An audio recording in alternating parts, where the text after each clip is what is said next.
Welcome in.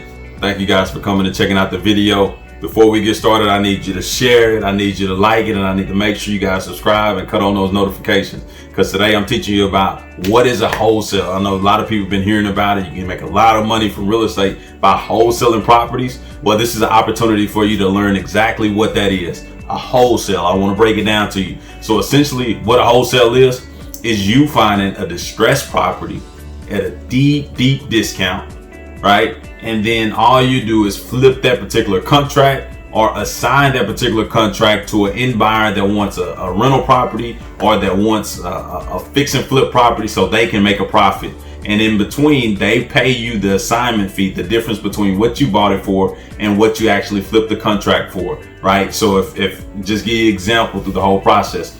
So the way we go out there, we find a distressed property, meaning it's an eyesore in the neighborhood. It got a tarp over the roof, or maybe the old roof, deferred maintenance, the grass is tall, the garage door is kicked in, right? The gutters are falling off, window units in the window, right? Just a rundown neighborhood. We go and contact that particular seller and we see if they're interested in selling the property.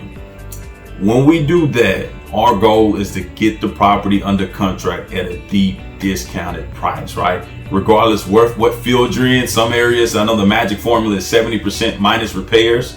If you're going to flip it, that's the magic formula. Obviously, depending on your market, the margins may be good enough for you to go a little bit higher. But depending on certain markets, I know in Florida, typically all the investors want it at 70%, just because they have so much that goes into those properties. So with that being said, your market depends on what you can buy it at, but 70% minus repairs, 70% of what it's worth minus repairs is actually what you want to get it under contract for. Like I said, if you're in a market where they sell for 70%, meaning the end buyer wants to buy it for 70%, you might want to go in there and go 65% of repairs minus repairs, 65% of what it's worth minus repairs.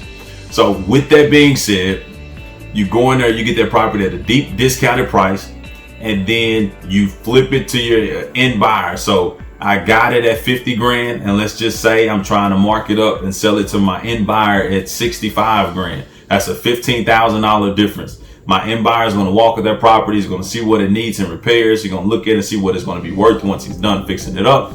And then at that particular point, he's going to make me an offer. Will he take it at 65? Sometimes they sell for that. And then sometimes they negotiate the sales price, and it may be at 62.5. Regardless, they're left with a spread of the 50,000 that you got it for profit and the 65, the 62.5 or 62.5, whatever the case may be, whatever price you get it for. So essentially, let's just make matters easy. They buy it for 65,000. You made a $15,000 assignment fee. Now in that process, you're going to write up an assignment. It should be a one-page document. You can get it from everywhere. If you don't have it, reach out to me. I'll be able to provide you with the one that I currently use.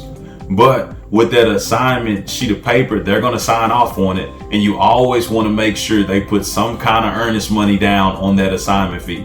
Meaning that if they sign it, they got to put their money where their mouth is, essentially. They said they'll buy it at 65. Okay, let me know you'll buy it at 65 by putting a non-refundable earnest money check with the title company. That's something we don't hold. The title company takes that money, so everybody's protected. And that way, if they were to bag out of the contract and say, you know what, I'm not going to show up the day before closing when they're supposed to drop off the 65,000 in cash, at least you got $3,000 to $5,000 sitting at the title company. That's non-refundable, meaning they will never get that money back if they didn't close on the property. That's exactly what protects you. So maybe you won't make your 15, but at least you get protected and you end up with some kind of money just to make sure they close. But ultimately, they put the non-refundable earnest money down, and then you go to closing. The seller don't even see how much you make because they make a seller's HUD, and then the end buyer, they're going to get an end buyer HUD, a buyer HUD. So you're going to make it separate. They don't have to show up at the same time. You never even have to go to a title company. All you have to do is coordinate the closing, and boom, the title company will be wiring you a check for $15,000 later on that day. That's how powerful wholesaling is. And I promise you, we made multiple six figures just from wholesaling property. So it's a great way to get in real estate, and it don't take a ton of money. You notice, you guys, in that scenario, I didn't spend any money. Now, in this scenario, you will have to market to your particular seller. So it's going to cost money to get your message in front of them in order to get the phone to ring so you can actually negotiate and do everything you need to do. But outside of the upfront marketing fees, there isn't tens and hundreds of thousands of dollars. You don't necessarily have to have the $100,000 that is going to take to buy the property cash, or even the $50,000 that we originally got it under contract for. All you need to do, get the property under contract and then sell it to your end buyer and make your profit. That's it. That's as simple as real estate wholesaling. Now, I'll be honest with you guys. It's very, very simple, very, very tough to do, right? Everybody always think about it and say, man, why does it take me so long to get a deal? Why haven't I got a deal? Because there's not a lot of opportunities out there, but there's infinite amount of problems going on. So you just got to address the problem, and I promise you'll get some properties coming your way.